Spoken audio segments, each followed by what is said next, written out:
Thank you very much, Tim, for inviting me. I'm very happy to be giving this talk at Bocconi, I understand. Hopefully next time it's in person, as I was saying. But I am very interested in this topic, the topic of information transmission, surveillance, and censorship. I'm a professor of accounting, and of course, information transmission in capital market is something that interests me very, very deeply. But this is a topic that lies, I think, at the intersection of accounting, political economy, and economics more generally. So when we think about censorship, at least in the US, we should think of political correctness as sort of the antecedent of censorship. For every foreigner who has come to the US, right, immediately notices that there is something called political correctness, and that you should adjust, your sense of humor, the things you say, for cultural reasons, not right, because the things that work in, say, South America, I was born in Chile, or in Europe, in terms of, humor, would not necessarily work in the USA. Now, that's something we've all lived with, at least, I've been in the US for, 12, 13 years, and it's always been part of the life. It's fine. As I said, I had to adjust my sense of humor because there were some things that you are not expected to say. There's some jokes you're not expected to make when you are in the US. Now, I recently read a book about political correctness, the book by Christopher Cadwell that I'm sharing here, that argues that actually political correctness goes back to civil rights law in the US. It's a very interesting book, and it's not the topic of this talk. But he argues, that political correctness as a sort of mild form of self-censorship or social censorship goes back to civil rights laws and goes back to the 60s, essentially the late 60s, right? Now, that is fine. Political correctness is fine. As I said, I understand it as a sort of mild form of self-censorship that could play some positive role. I'm not necessarily criticizing it. However, around 2014, I would say, this type of sort of cultural censorship morphed into a much more aggressive form of censorship, the so-called cancel culture. You probably heard about that. Here is an excerpt from the Harper letter, a letter signed by 153, intellectuals, very famous intellectuals, who were concerned about these trends. So they wrote, editors are fired for running controversial pieces, books are withdrawn for alleged inauthenticity, journalists are barred from writing on certain topics, professors are investigating for quoting works of literature in class, a researcher is fired for circulating a peer-reviewed academic study that said something politically incorrect or controversial, right? So that's the cancel culture. As I said, it spiked in 2014.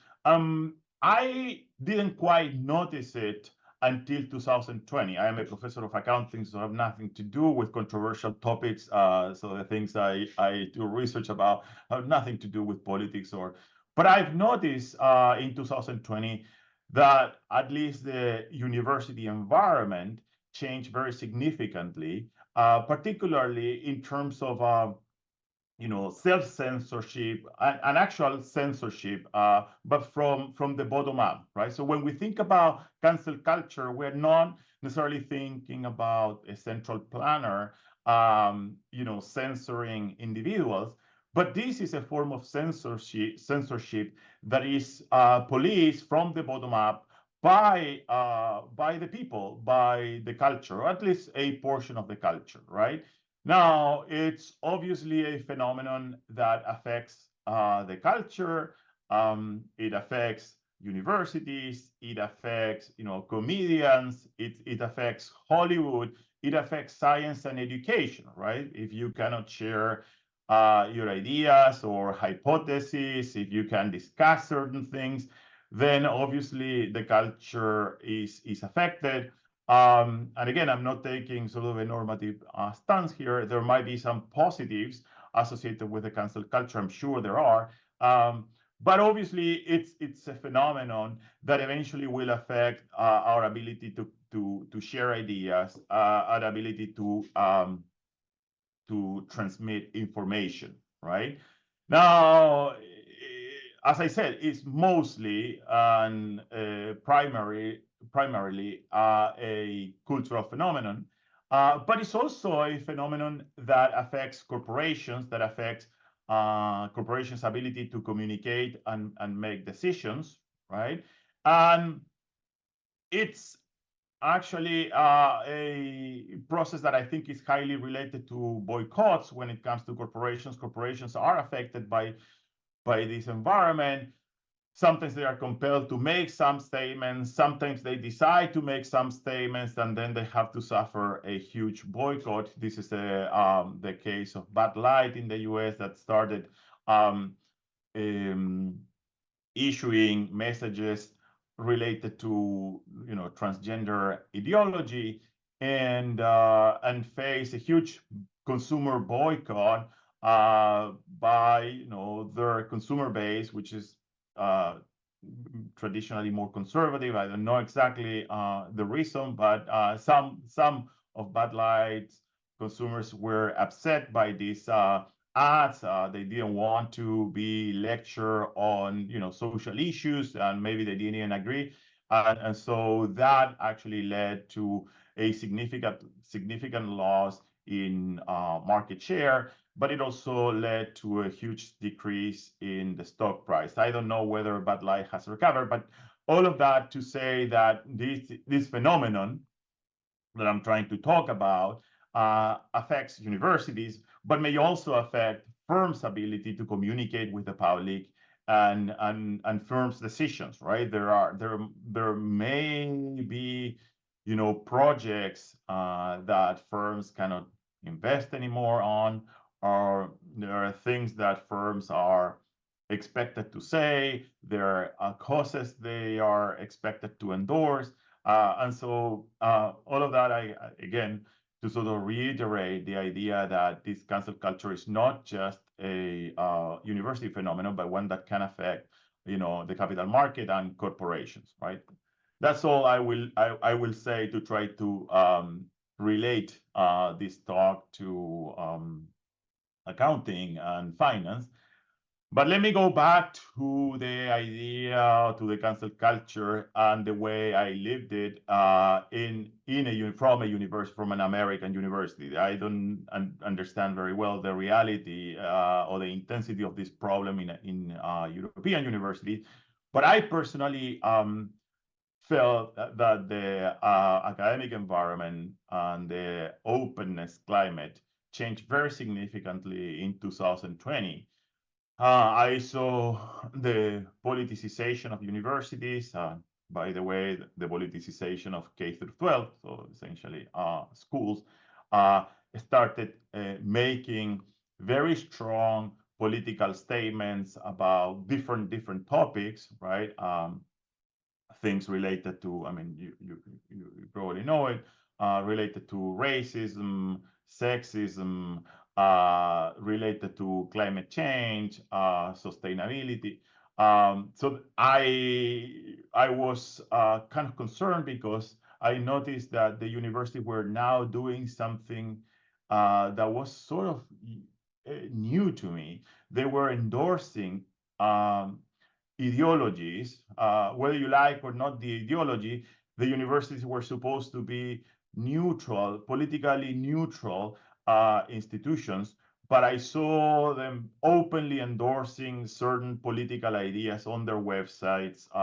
The presidents started making more and more political statements. So that's something that alarmed me in 2020, because I thought there was something odd about universities sort of endorsing political views so openly and so institutionally. It's perfectly fine if the faculty want to make, or the students want to make political statements, but the notion that the institution has a political view was something that shocked me. Um, and by the way, I am at Stanford, and I think all these issues happen at Stanford. The examples I'm going to talk about are, things that happen at Stanford. But Stanford is I would say, a relatively good place in that opinion. I've been, inviting controversial speakers to a seminar series I organize, and, I've always been supported. I can say whatever I want. And so I think that, as I said, Stanford is a relatively open place when it comes to ideas compared to other universities, at least. Yeah, and in particular, I think the business school tends to be more open and less censorious than other academic units. So again, there was an uptick in censorship in 2020. There was politicization of universities. I mentioned also K through 12 because now, for example, in California, my kids are in middle school. And I think that when they get to high school, they will have to take a class on ethnic studies, right? And, one would have a very um, um, open view about ethnic studies, but I think there's a lot of people who are concerned that this type of disciplines are a certain form of indoctrination, right? It's okay if it's optional, but a required class for all high school students in California sounded a little bit like, again, the politicization of education. So a second thing that I saw happening in 2020 were attempts to implement mandatory trainings that had an ideological component to them, right? So now PhD students were supposed to take a training on diversity, equity, and inclusion. And that's fine if what they are trying to do is to regulate people's behavior. But when you read the materials, you realize that there is a very strong, I would say, radical viewpoint being imposed on PhD students, right? Because this was training, it wasn't really a seminar where you're allowed to disagree and have an open discussion about, the extent to which, American institutions are steeped with systematic racism. No, you were supposed to sit down, listen, and absorb the material. And that, again, was to me a very strong violation of the mission of the university, right? Where there is no sort of accepted truth. I mean, the role of the university is to challenge conventional wisdom, not to endorse a certain set of beliefs. There was also what people call DI loyalty oaths in faculty hiring, right? In many universities, I would say in most universities, at least in some part of American universities, if you want a faculty position, you have to make a DI statement, which some people perceive as a loyalty oath to an ideology, right? You have to essentially pledge an allegiance to a certain, view of the world in order for you to be competitive as a faculty candidate. In some cases, these DI loyalty oaths, so to speak, are used to essentially filter out a large fraction of the, faculty candidates, particularly in the California system. At Stanford, I also saw during COVID, essentially, a lot of what I would say were witch hunts, where 100 or even more people were signing letters attacking people who had certain views about what the ideal lockdown policies were. I saw a lot of that, as I said, during COVID. There was even a couple of Stanford faculty who were censured by the Senate because they had the wrong views about lockdowns. They thought that lockdowns had to be, I think, focused. I don't know exactly the details, but in fact, these days, to their credit, the Stanford Faculty Senate are reconsidering the censure. So there was a group of faculty who signed a letter basically asking the Stanford Senate to reconsider the censure to Scott Atlas, who was the person in question, and they are sort of taking on that discussion and that decision. So research witch hunts were other symptom of the what I would call cultural disease, sort of affecting the U.S. in around 2020, maybe to these days. To be honest, I was also in the middle of that to some extent because I decided to organize a conference on academic freedom and to think and to discuss about these issues and to think about possible solutions. And I saw that, first of all, people were afraid to participate in the conference. Some people were telling me, I'm going to participate, I can participate, but only if you get rid of these speakers. I'm not willing to join a conference where you have this type of speakers.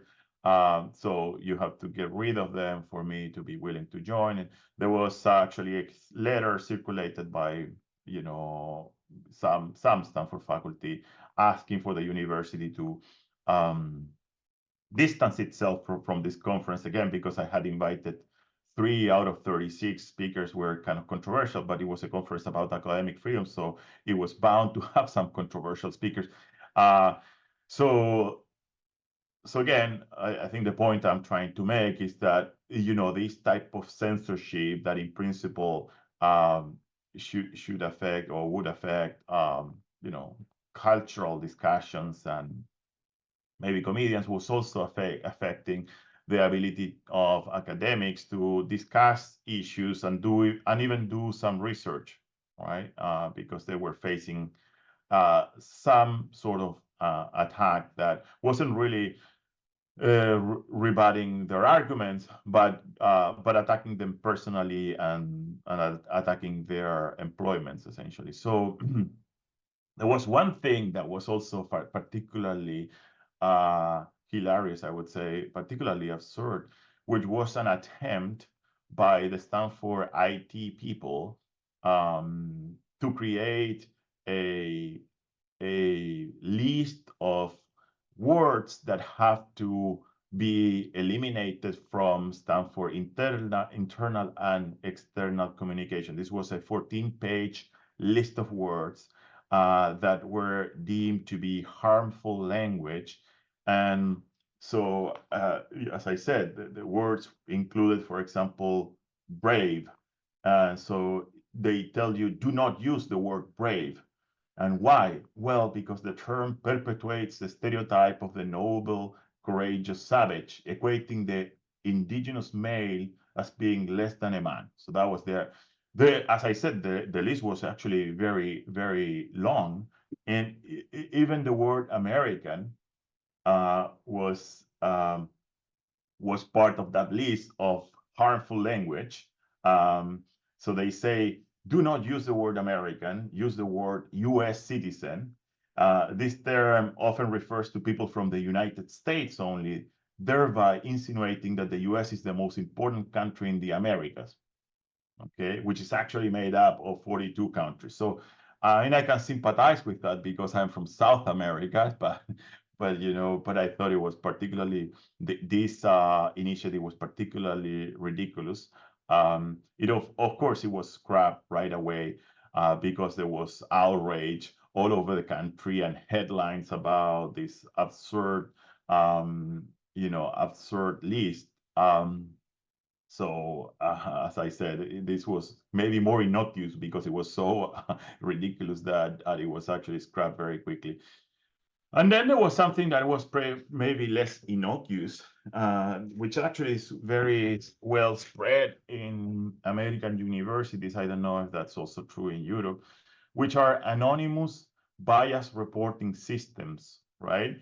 Which are online systems that students can use anonymously to denounce their peers and to denounce other faculty, right? So very much taken from the Stasi playbook, I would say.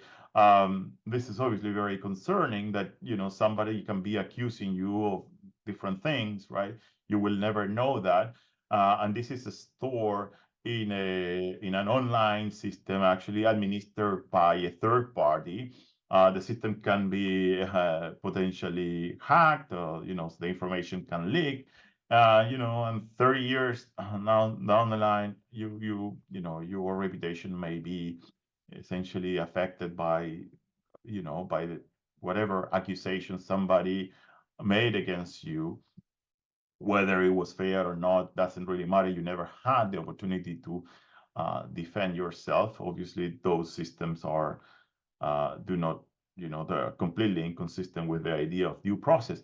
So these are just 6 examples of the sort of environment that I experienced in American universities during the 2000s. Many of the things have improved, as I said. I mean, the good thing about the US relative to other places is that people push back and eventually these things get corrected, right? So there is this, a pendulum.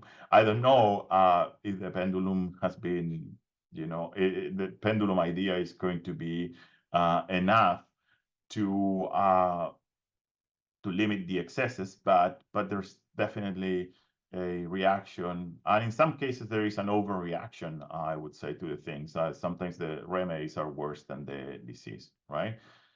Now, before I get into sort of the how to model this problem and how to think about information transmission, I wanted to think about sort of I wanted sort of to stillman the idea that we need to worry about speech and about ideas, and that we need to regulate it, we need to limit it. I'm sure, as I mentioned at the beginning, that there will be people talking about disinformation and misinformation. A lot of people are very concerned about that online, and I think this is really a real issue. So when we think about free speech, it's important to think about why or when it would make sense to limit and to suppress some ideas, right?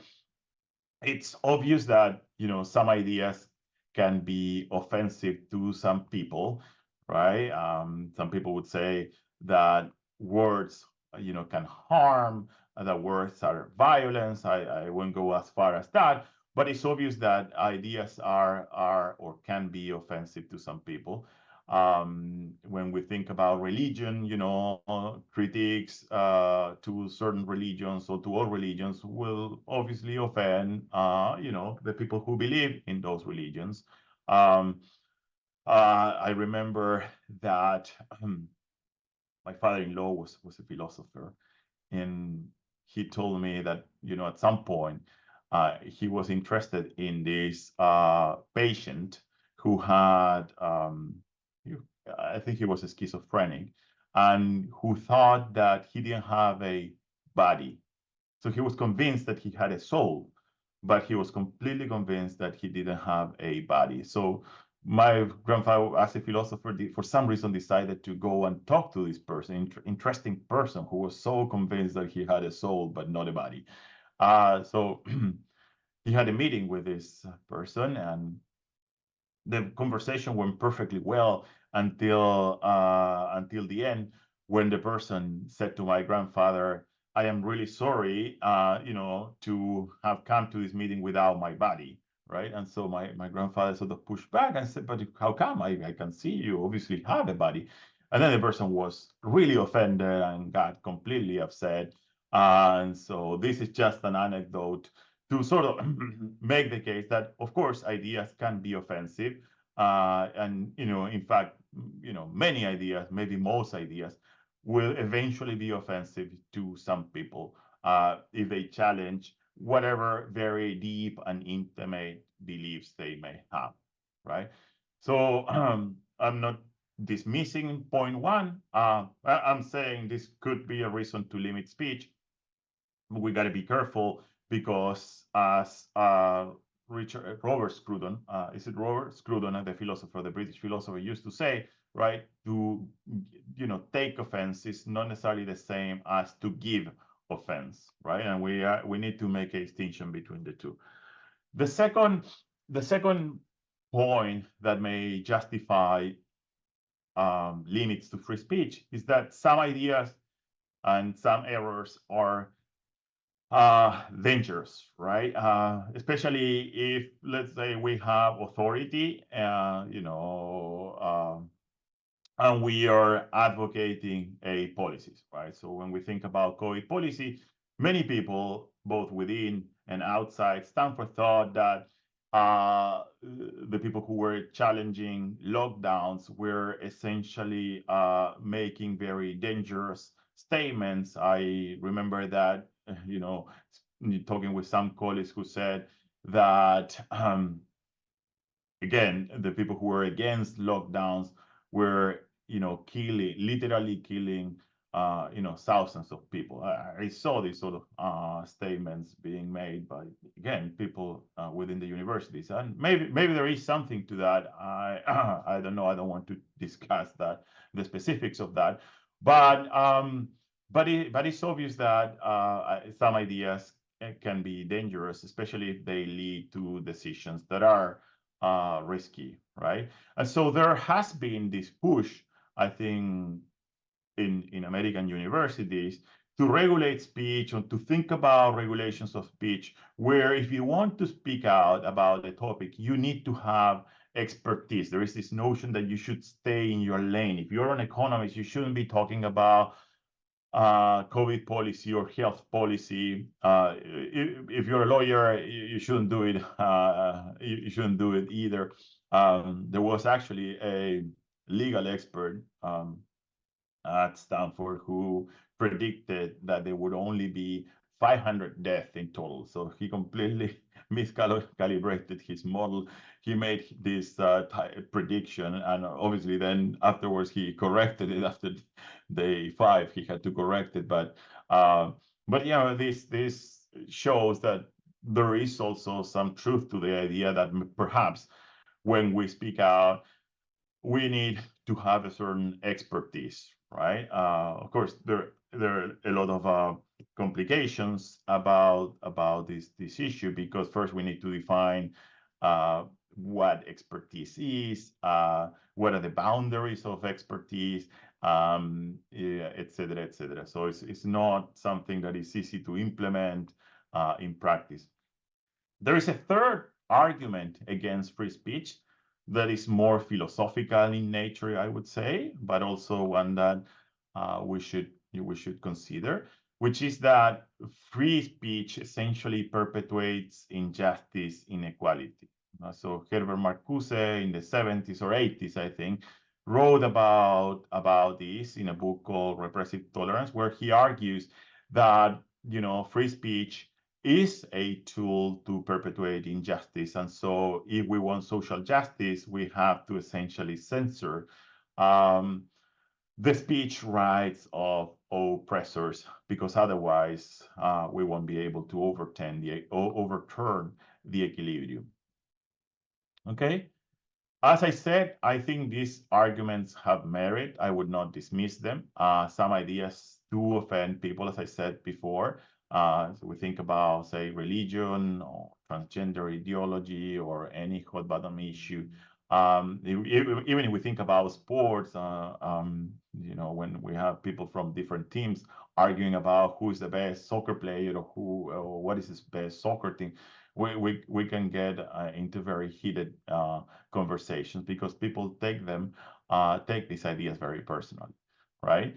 As I said before, some ideas may lead to bad decisions. Think about the idea that vaccines cause autism, that the 2020 election in the US was stolen, that opioids are good painkillers, the lockdowns controversy, et cetera, et cetera. Okay? So yes, speech has consequences, and therefore it needs to be used responsibly. So I'm not trying to advocate here the idea that there should be complete laissez-faire, that people they should use their speech recklessly. No, obviously speech is important, has consequences, and it should be used with tact and responsibly. So, But the question is not that. The question is whether speech should be policed bureaucratically, right? Should we have within the university so the bureaucratic apparatus to police the speech of students and faculty and staff? And then if we do, who is going to adjudicate the soundness and the moral quality of the speech or of an idea, right? You know, where do we find this sort of benevolent planner that is going to adjudicate speech in this way? And then, you know, if you have a more liberal inclination, we should also think about what's the most effective way to suppress, or to counter bad ideas, right? Misinformation or disinformation. Should they be suppressed by some sort of central authority, or should the bad ideas be rebutted, right, in the public square? So those are questions, I think, for us to think. I personally, just to give you my bias, and probably you already can tell my bias with respect to this debate, is that you know, the liberal solution is probably the best, right? So Jefferson, you know, was the founder of the University of Virginia, and when he was founding, he wrote this institution. He wrote a speech where he said this institution will be based on the illimit freedom of the human mind. For here at this university, we're not afraid to follow the truth wherever it may lead, nor to tolerate any error, so long as reason is left free to combat it, right? So in a sense, I think his claim, and might be naive with respect to the world we live in, but his claim is that as long as reason is free, we shouldn't be very worried about errors, right? We shouldn't be very worried about you know, misinformation and disinformation.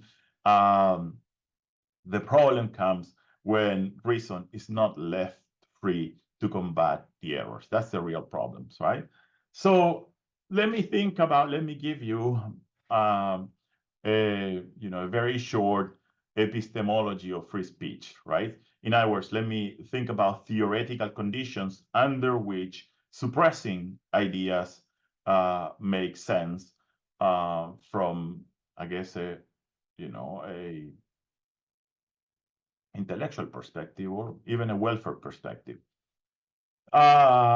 So the first one is when learning is centralized, right? So there exists a committee of omniscient and benevolent experts who have the ability to adjudicate which ideas are wrong and offensive, right? So that would be a first theoretical condition that would justify limiting free speech, right? Or centralizing learning, essentially, right? A second set of conditions under which, you know, again, limiting free speech would make sense is when maybe learning is decentralized. It happens in the marketplace of ideas, but we've reached a point where there is nothing else to learn, right? So our knowledge has settled, and so anything that departs from that knowledge is going to potentially lead to some confusion and potentially to the wrong actions. So that's, I guess, another set of at least theoretical conditions that would justify suppressing the debate in the marketplace of ideas. Now, it's very it's unclear these conditions will ever be satisfied. Karl Popper, in particular, would say never, because he thought that science is not really a port at which you eventually arrive. It's much more of a journey. It's a process. You know,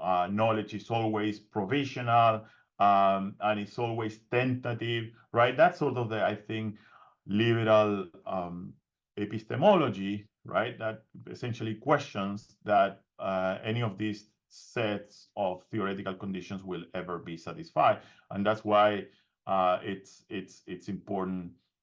That's why it's important to protect free speech, essentially, right? Now, even if the second set of conditions was satisfied, even if we reached if the science about something sort of settle forever, essentially, we still need to think about universities as educational institutions, right?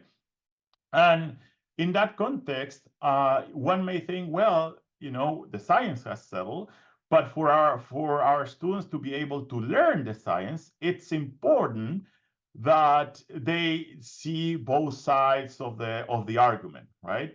Because as Stuart Mill said or wrote on Liberty, he who knows only his own side of the case knows little of that, right? So by that he meant that we won't be able to teach our students if we only show them one side of the argument. The best way for you to have a strong grasp of of your beliefs, of your argument, is to have face challenging arguments on the other side, right? So from the perspective of an education institution such as a university, um, suppressing ideas, suppressing the speech would be counterproductive, again, because it would undermine the ability of our students to learn the science, right? About whatever topic we are considering. Okay, so here's another quote from John Stuart Mill, where he says the peculiar evil of silencing the expression of an opinion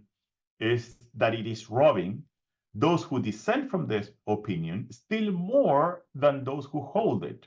If the opinion is right, they are deprived of the opportunity of exchanging error for truth. If wrong, they lose what is almost as great a benefit, the clearer perception and livelier impression of truth produced by its collision with error, right? So that's why he was concerned. That's why Stuart Mill thought that censorship would be very counterproductive, because it actually robs the people who hold the opposite opinion from better understanding what the opinion is, right? Okay, so that's all I wanted to say as introduction.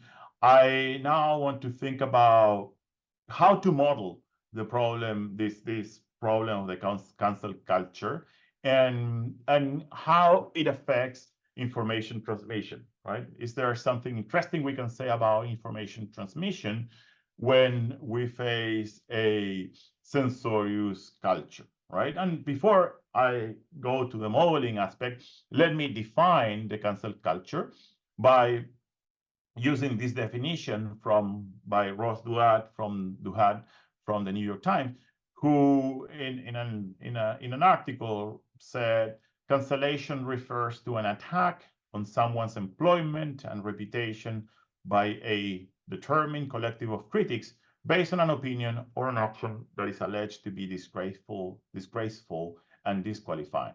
Yes, that's a cancellation. And what I'm going to show you in the next 20 minutes I have, and feel free to ask questions if you have any.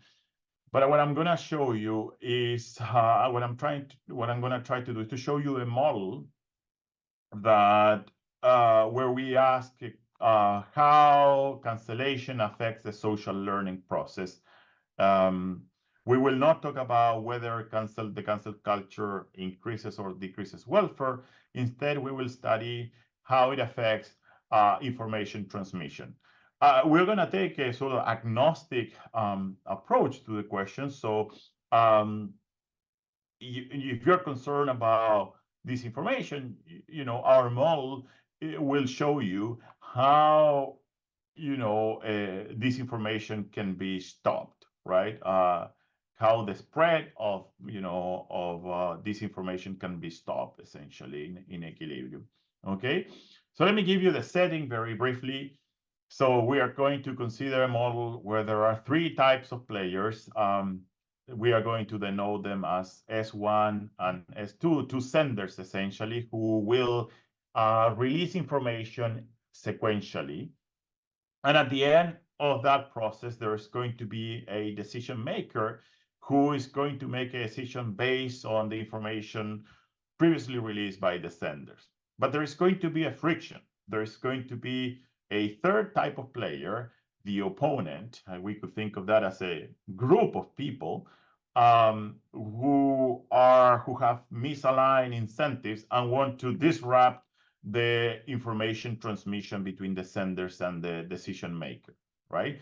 So the way they will disrupt this is by punishing the senders if they release information they do not like. Okay, so let me now go into the details of the model, some of the details. So the model is very simple. And by the way, this is a paper joined with David Chancharuso and Ilan Goodman from NYU. So I'm going to just give you the flavor of the paper. I don't have time to say very much about it, but hopefully I can tell you the model, the assumption, and some of the most interesting results. So here's how we think about it. So there is a state of nature, theta. It's binary. And there is a prior. Assume there is a common prior about the state being high, right? Where Q naught is the probability of the state being high. Now, we assume that the low state is the status quo, is the conventional wisdom, and so Q naught is less than 1/2, right? We will assume that each of these senders will observe a conditionally independent signal of the state, that it's noisy though, where alpha here is essentially the precision of the signal, right? So the two senders will be observing some information, noisy information about the state, and they will report their signals publicly. They can report low or high, but but this is going to be cheap talk. So they will not bear any direct cost from misreporting. However, as we will show later, they will potentially face a cancellation. And so that will potentially affect their ability or their willingness to share certain types of signals or certain types of information. Now, QS1 is the posterior conditional on the first signal, and QS1S2 is the posterior conditional on both signals, essentially. We will focus on the interesting case of when essentially conditional on a high signal, the posterior conditional on a high signal is still below 0.5. So it's not able to change or to sway decisions from the low action to the right action. So the only way we can sway the decisions or the views of the market essentially is when two high signals are observed in this market. Okay, so just to give you sort of a diagram representation, we start with certain beliefs. If we get a high signal, we go to say 2/5, still below 1/2. So our beliefs are still that the low state is more likely than the high state. And so the decision maker will, in that case, tend to choose the low action, right? Remember that there are two binary actions and that the optimal action is symmetric with respect to beliefs, right? So the only way we would be able to change the decision maker from the status quo is if the decision maker gets to observe two high signals, essentially. But of course, that's not guaranteed in equilibrium because we need the senders to be willing to release that information. If that never happens, then there will not be any information transmission, right? So why do we focus on this case? Because it's the most interesting one. Remember that we're talking about learning here as a social process. And this structure captures this idea. If I am a sender and I don't think that subsequent speakers will speak truthfully in the future, then I do not have an incentive to do it myself in the first place, right? So for the senders to sway the decision maker's decision when it's justified by the information, they need to rely on each other, right? A single individual sender is not able by himself or herself to sway the decision of the decision maker. Okay. Okay, so what else do we have in this model? So if a sender, we assume that if the sender reports a high message, then the opponent, this is the opponent, sorry about R, but I mean here the opponent, may cancel sender ST. What cancellation means here is that the sender will have to bear a cost, K, greater than 0, if there is a cancellation against him. Now, the opponent, um, the opponent who is doing the canceling will also have to bear a cost from engaging in the cancellation, from attacking the sender. But this cost is privately observed by the opponent. You see, there is a distribution, and it's private information. So this is really a reputation game, essentially, particularly because the opponent is going to be playing in both periods. He will be able to cancel sender 1 and sender 2, but the cost from doing that is C per period, essentially, and it's private information of the sender. Now, we do not restrict the support of C to be positive. There will be types that have a negative cost of cancellation. Think of them as people who actually enjoy canceling a speaker issuing, a politically incorrect message, right? So we should refer to those as the zealots, okay? And by assumption, then F0 is going to be the fraction of people who enjoy cancellations, right? So we need this type of with this type of opponents, essentially, or receivers in this model, because otherwise we would never have cancellations happening in equilibrium, right? So if cancellations were costly to the people doing the cancellations, then by unraveling, by backward induction, essentially, we would not have any cancellation, no matter how many periods the model has. Just by backward induction, cancellations would go away. So this is essential for the model to have some traction, to have something interesting to say. Plus, I think it's realistic that some people do derive some benefits from the cancellation. They can be either ideological benefits, or they can also be psychological or career opportunities, right? You want to be an activist, you can engage, you can organize a certain attack, a certain cancellation attack, and eventually, if you're successful, maybe you're going to get a job, in some HR department. I don't know. Okay, so in terms of notation, D equals 1 denotes when the opponent decides to cancel the sender when the opponents report H. Okay, so remember that here all the benefits and costs happen when someone issues a high report that is sort of dissents, that one can represent as a dissent from the conventional wisdom, from the status quo, right? Something that's maybe politically incorrect. Okay. Okay, so in terms of the payoff description, so here is us. Remember, we have 3 types of players. So the decision maker at the end of the process chooses an action A, and what the decision maker wants to do is to make sure the action matches the state. The sender has the same payoffs, except that if D is equal to 1, so if he gets canceled, then he has to bear the cancellation cost. By contrast, the receiver or the opponent, so I will use the terms receiver or opponent interchangeably, has a bias payoff function. So in particular, we're going to assume that B is large and positive, so that the opponent wants the action to be the low action, A0. But the opponent also bears the cost or benefit of canceling, right? This private information cost of canceling the sender. Okay, and we will focus on the case with sufficiently high B. So what's the equilibrium in this game? Well, the equilibrium obviously depends on the parameters, in particular the cost of being canceled.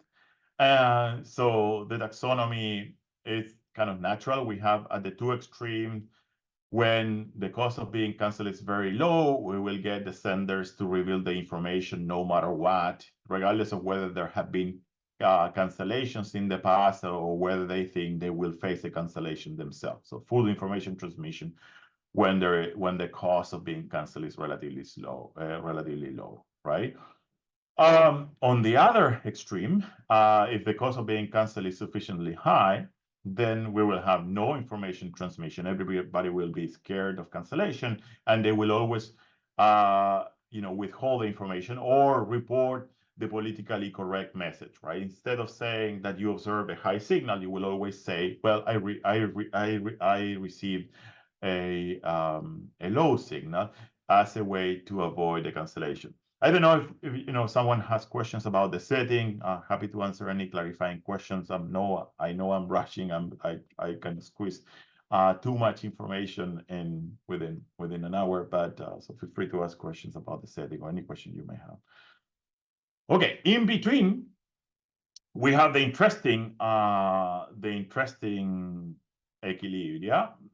We have essentially a partial preemption equilibria, where if the first sender releases a high signal, the politically incorrect message, and the opponent or receiver cancels the first sender, then the second sender may decide not to reveal his information, may decide to withhold a high signal when he observes a high one, right?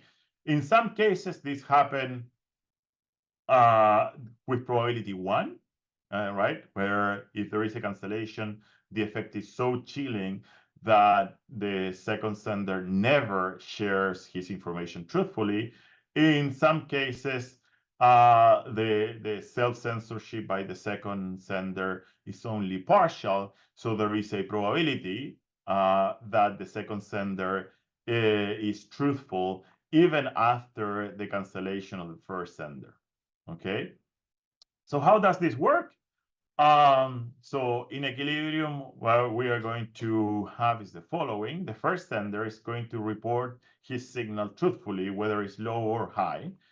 And the second sender is going to mix between truthfully reporting his signal when his signal is high with probability high, and reporting an untruthful low signal, politically correct signal, when there is a cancellation of S1. Of course, if there is no cancellation, then the second sender realizes that he is safe, and so he's truthful. But so the interesting part happens when you observe a cancellation, because as the second sender, that might be a signal that you will also get a cancellation in the second period. Okay, so the mechanism here, the deterrence here, is through sort of a reputational mechanism where the opponent, remember, he's privately informed about his preferences for cancellations or the cause of cancellation, and therefore he has an incentive to cancel the first sender to build a reputation for toughness, and so to scare the second sender from releasing a signal, a high signal, politically incorrect. So what we are going to have in equilibrium is that there is going to be a threshold such that those who have a cost above C tilde are going to not cancel the first sender, and those who have lower costs will engage in the cancellation, right? Of course, if the second sender is going to be mixing between truth-telling and lying, then this cost has to make the second sender indifferent between these two options, okay? So what I wanted to comment are two things here. So this is the taxonomy. Let's focus on I want to focus on two things. So this is the partial preemption equilibrium. Let's focus on this region. So this is in the y-axis. I have the probability that the second sender is is a truth teller, after a cancellation, and on the X horizontal axis, I have the cost of being canceled, right? So what I wanted to show you is that over this region, in other words, for moderate cost of cancellation, an increase in bias by the opponents, right? The more we make the opponents sort of enthusiastic about the cancellation, or the more we make them biased towards the low action, the higher the probability that the second sender will be a truth teller. So in this region, we are going to have more information transmission. The more biased are the people doing the cancellation, right? So I'm not going to give you the justification for this. Just wanted to give you a flavor of a result that I find interesting.